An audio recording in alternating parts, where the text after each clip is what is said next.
పాకిస్తాన్లో సడన్గా లాక్డౌన్ అనగానే అందరికీ ఒకటే డౌట్, మళ్ళీ కరోనా లాంటి కొత్త వైరస్ ఏదైనా వచ్చిందా అని. కానీ అసలు విషయం అది కాదు. పాకిస్తాన్లో ఇప్పుడు విధించిన లాక్డౌన్ పూర్తిగా ఎకనామిక్ లాక్డౌన్.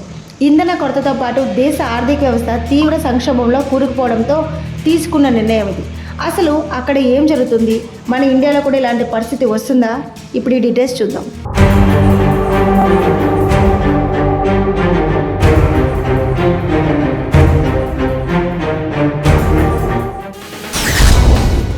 పాకిస్తాన్లో లాక్డౌన్ ఎందుకు విధించారు, కారణాలు ఏంటి అనేది ముందుగా చూసుకుంటే, ప్రస్తుతం మిడిల్ ఈస్ట్లో ఇరాన్ వర్సెస్ అమెరికా, ఇజ్రాయెల్ మధ్య జరుగుతున్న వార్ గురించి మనకు తెలిసిందే.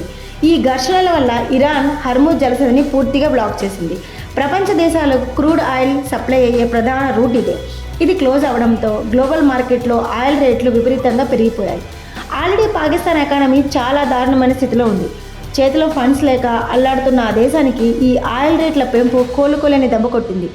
అక్కడ పెట్రోల్, డీజిల్ రేట్లు రీసెంట్గా లీటర్కు 458 రూపాయల నుంచి 520 రూపాయలు దాటేసి సంచలనం సృష్టించాయి. ప్రభుత్వ ఖజానా పూర్తిగా ఖాళీ అవుతుండడంతో ఎలాగైనా ఇంధనాన్ని, విద్యుత్ని ఆదా చేయడానికి పాక్ ప్రధాని షెహబాజ్ షరీఫ్ ఈ స్మార్ట్ లాక్డౌన్ను ప్రకటించారు.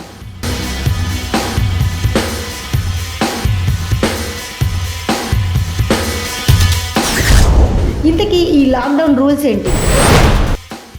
ఏప్రిల్ 7 నుంచి దేశవ్యాప్తంగా ఉన్న మార్కెట్లు, షాపింగ్ మాల్స్, రోజువారీ వస్తువులు అమ్మే దుకాణాలు రాత్రి 8 గంటల వరకే మూసేయాలి. రెస్టారెంట్లు, బేకరీలు, ఫుడ్ కోర్ట్స్, ఫంక్షన్ హాళ్ళు ఖచ్చితంగా రాత్రి 10 గంటల కల్లా బంద్ చేయాలి. ప్రైవేట్ ఇళ్లలో కూడా ఆ టైం తర్వాత పెళ్లిళ్ళు లాంటివి చేసుకోకూడదు. హాస్పిటల్స్, మెడికల్ షాపులు, ఫార్మసీలకు మాత్రమే ఈ రూల్స్ నుంచి మినహాయింపు ఇచ్చారు. అంతేకాదు, ప్రభుత్వ ఆఫీసుల్లో వారానికి 4 రోజులే వర్కింగ్ డేస్ను పెట్టాలని, ప్రభుత్వ ఖర్చులను 20% తగ్గించాలని కూడా ప్లాన్ చేస్తున్నారు. ఇండియాలో కూడా ఈ లాక్డౌన్ వస్తుందా? పాకిస్తాన్ న్యూస్ వినగానే ఇండియాలో కూడా ఫ్యూచర్లో లాక్డౌన్ వస్తుందా అనే డౌట్ అందరిలో మొదలైంది. దానికి ఆన్సర్ అస్సలు రాదు. పాకిస్తాన్ పరిస్థితితో మన ఇండియాను అస్సలు పోల్చలేం. ఎందుకంటే భారత్ది బలమైన ఆర్థిక వ్యవస్థ. ఇండియా ఎకానమీ ప్రపంచంలోనే టాప్ పొజిషన్లో దూసుకుపోతుంది. మన దగ్గర ఫారెన్ రిజర్వ్స్ రికార్డ్ స్థాయిలో ఉన్నాయి. మిడిల్ ఈస్ట్లో గొడవలు జరుగుతున్నా సరే మన ప్రభుత్వం ముందు చూపుతో రష్యా లాంటి దేశాల నుంచి డిస్కౌంట్ రేటుకు ఆయిల్ కొనుగోలు చేస్తూ బ్యాలెన్స్ చేస్తుంది. గ్లోబల్ ఆయిల్ క్రైసిస్ వచ్చినా, సప్లై ఆగిపోయినా కొన్ని నెలల పాటు దేశానికి సరిపోయేలా మన దగ్గర ఎమర్జెన్సీ ఆయిల్ రిజర్వ్స్ సిద్ధంగా ఉన్నాయి. మన దేశ నాయకత్వం అన్ని రకాల పరిస్థితులను ఎదుర్కోవడానికి పక్కా ప్లాన్తో ఉంది.